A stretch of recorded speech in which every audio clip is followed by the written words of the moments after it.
Si on pouvait regarder dans le passé, donc on remonte le cours du temps, en fait,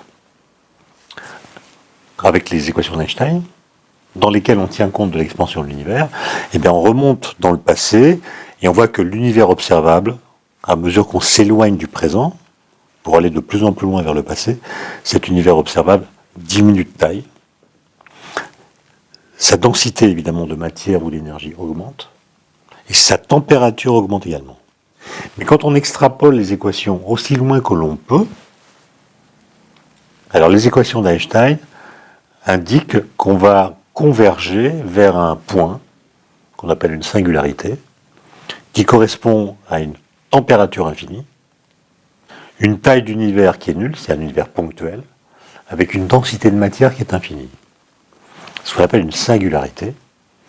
Et on dit qu'elle est initiale parce qu'on lui associe à l'instant zéro. Et c'est ça qu'on va appeler le Big Bang en 1950. Donc l'idée que l'univers a commencé en fait par une sorte d'explosion originelle qui a engendré tout ce qui existe. Vous voyez que ce point zéro, cet instant zéro, il apparaît comme une limite de l'univers dans lequel on est quand on l'extrapole vers le passé.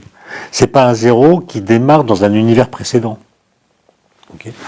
C'est ça la théorie du Big Bang, théorie des années 50, qui nous oblige à penser, quoi qu'on en dise, une sorte d'amalgame entre le Fiat Lux et le Big Bang. C'est-à-dire, on dit le Big Bang, c'est l'origine de l'univers. Et d'ailleurs, vous remarquez qu'en 2015, c'est à peu près dans ces termes-là qu'on parle du Big Bang. Bon, et en fait, depuis 1950, date à laquelle le mot Big Bang se répand, les physiciens ont beaucoup travaillé. Et ils ont constaté que cette image naïve ne fonctionne pas, en tout cas elle ne fonctionne pas jusqu'au bout. Prenez la théorie des cordes. La théorie des cordes, on ne sait pas si elle est juste, j'insiste là-dessus, mais en tout cas si elle est juste, alors elle implique que la température maximale dans l'univers est nécessairement finie. C'est-à-dire qu'en tout point de son espace, et à tout instant de son histoire, la température dans l'univers a toujours été inférieure à une certaine valeur, qui est très très grande, mais qui n'est pas infinie. Fini, ça veut dire non infini. Okay. Et vous voyez qu'il suffit que je dise cette phrase pour que l'instant zéro des anciens modèles de Big Bang, auxquels on associait une température infinie, passe un sale quart d'heure. C'est-à-dire cet instant zéro des vieux modèles ne peut pas exister dans la théorie des cordes, ce qui implique qu'il n'a pas pu être un instant par lequel l'univers est passé. Alors que dit la théorie des cordes dans ce cas-là? Il y a plein de modèles différents. Il y en a un notamment qui s'appelle le modèle de pré-Big Bang, qui dit que finalement, le Big Bang, c'est simplement une transition de phase entre l'univers d'avant qui était donc là, qui se contracte. En se contractant, sa température augmente. Il atteint la température maximale autorisée par la théorie des cordes. Une fois qu'il a atteint, il ne peut pas se contracter davantage, puisque ça élèverait encore sa température. Et donc il rebondit pour donner l'univers en expansion qui est le nôtre. Et donc le Big Bang est une transition de phase. Et dans ce cadre-là, nous ne sommes pas sûrs que l'univers a une origine.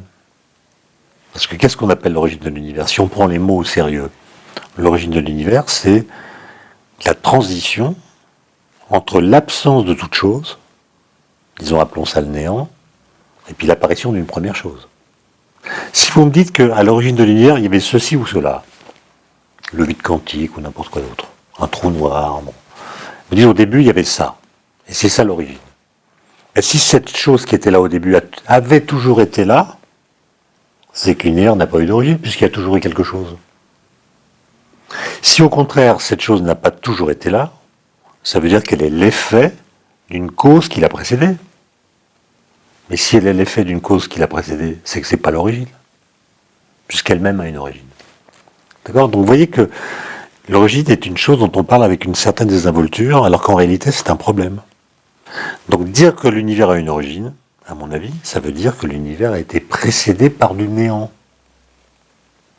Eh bien aujourd'hui, nous n'avons pas de preuves scientifiques qui nous diraient que l'univers a effectivement eu une origine. Et nous n'avons pas non plus de preuves scientifiques qui nous diraient que l'univers n'a pas eu d'origine. Autrement dit, la question de savoir s'il y a eu un instant zéro, pour reprendre la question, est une question à laquelle nous ne savons pas répondre.